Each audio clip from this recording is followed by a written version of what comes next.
کہ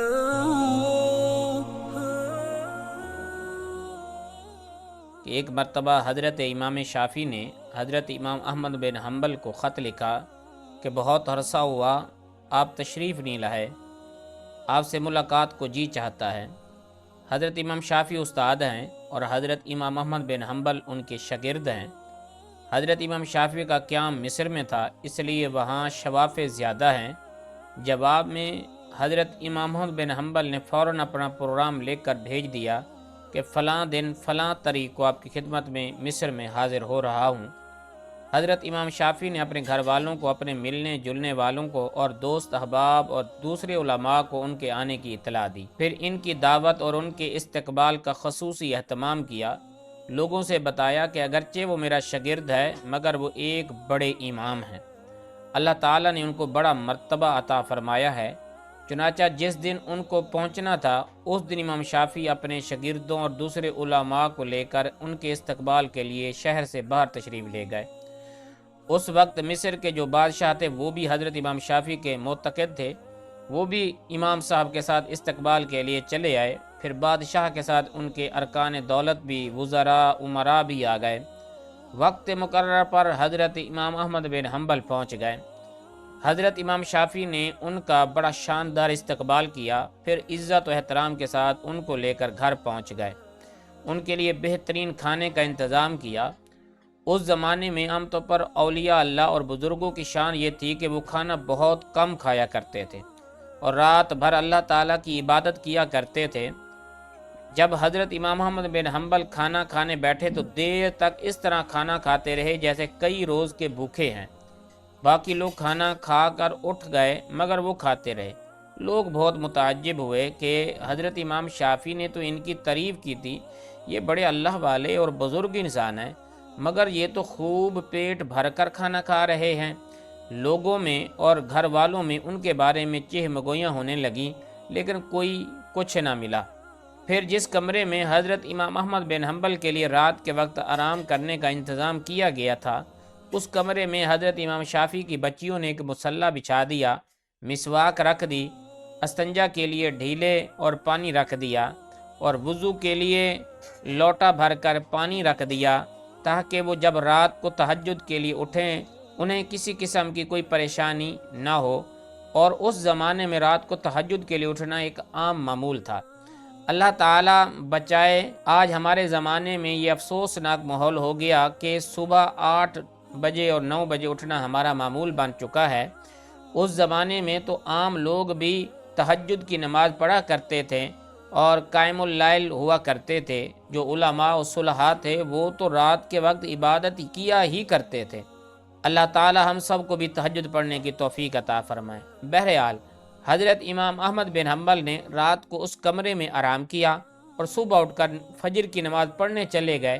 جیسے ہی وہ نماز کے لیے نکلے تو حضرت امام شافعی کی بچیاں اس کمرے میں آ گئیں تو وہاں دیکھا کہ پانی کا لوٹا ویسے کا ویسا پانی سے بھرا ہوا ہے، نہ مسواک استعمال ہوئی، نہ ڈھیلے استعمال ہوئے، نہ وضو کے لیے پانی استعمال ہوا، سب کو جیسا تھا ویسا ہی رکھا ہوا ہے۔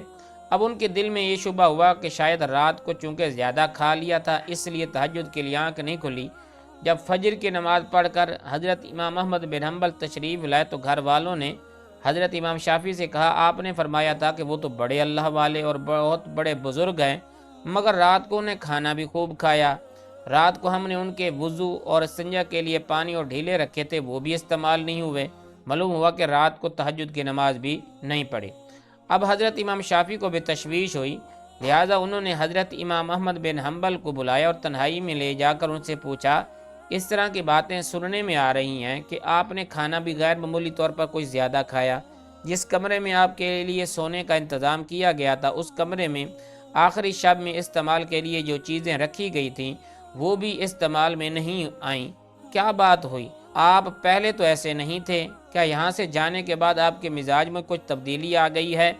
حضرت امام احمد بن حنبل نے فرمایا، حضرت میرے بارے میں جو باتیں ہو رہی ہیں وہ درست نہیں ہیں، بلکہ بات کچھ اور ہے۔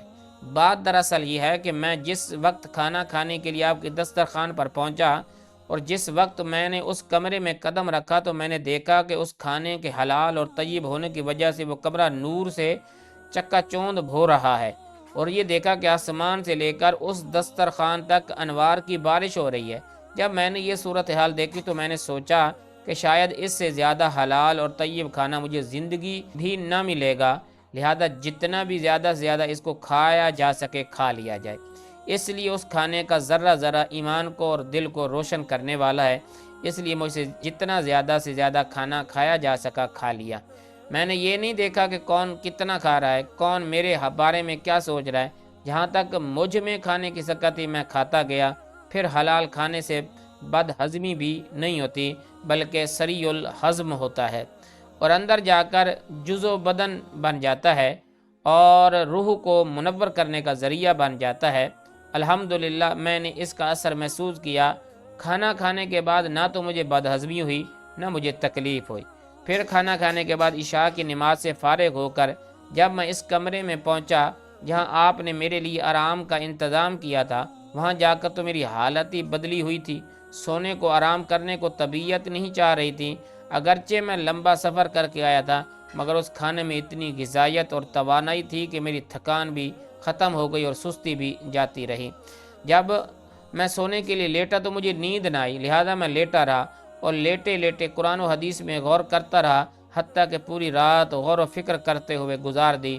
اور اس رات میں نے قرآن و حدیث سے 100 مسائل مستنبط کیے، اور وہ مسائل ایسے تھے کہ جو اس سے پہلے کبھی میرے ذہن میں آئے بھی نہیں تھے اور نہ ان کی طرف کبھی خیال کیا تھا۔ لیکن جب آج کی رات میں نے غور کیا تو مجھے ایسا محسوس ہوا کہ قرآن و حدیث کے علوم اور اسرار میرے سامنے کھلے ہوئے ہیں۔ تمام مسائل کے تفصیل اور جوابات میرے ذہن میں آتے چلے گئے، اور صبح تک مسائل کا استنباط کرتا رہا۔ اسی حالت میں صبح ہو گئی۔ یہ سب آپ کے کھانے کا اثر تھا جو رات بھر میں نے محسوس کیا۔